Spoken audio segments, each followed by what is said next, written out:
এখন আর সামিত সোমকে বাংলাদেশের ফুটবলার বলতে কোনো আইনি বাধা নেই। যদিও কাভালোরি এফসির হয়ে কানাডিয়ান প্রিমিয়ার লিগে নিজের শেষ ম্যাচ খেলার সময় পর্যন্ত তিনি বাংলাদেশের নাগরিক ছিলেন না, তবে সেই ম্যাচের স্বীকৃতি তিনি পেয়েছেন বাংলাদেশের নাগরিক হিসেবে।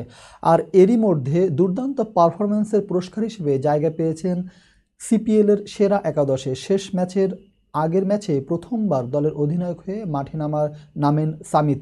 গোল বা অ্যাসিস্ট না করলেও মধ্যমাঠে তার গোছানো পারফরম্যান্সই দলকে 2-1 গোলের জয়ের ভিত গড়ে দেয়। সেই পারফরম্যান্সের ফল হিসেবেই জায়গায় পেয়েছেন সপ্তাহের সেরা একাদশে।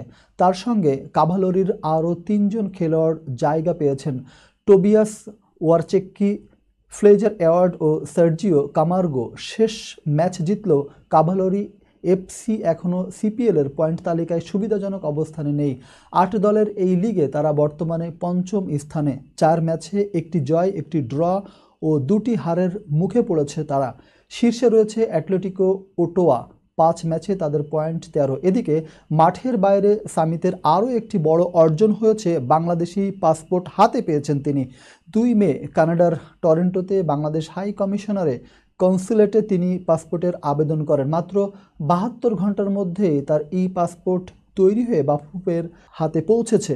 এখন শুধু ফিফার ছাড়পত্র পেলেই সামিত লাল সবুজের জার্সিতে মাঠে নামার অপেক্ষায়।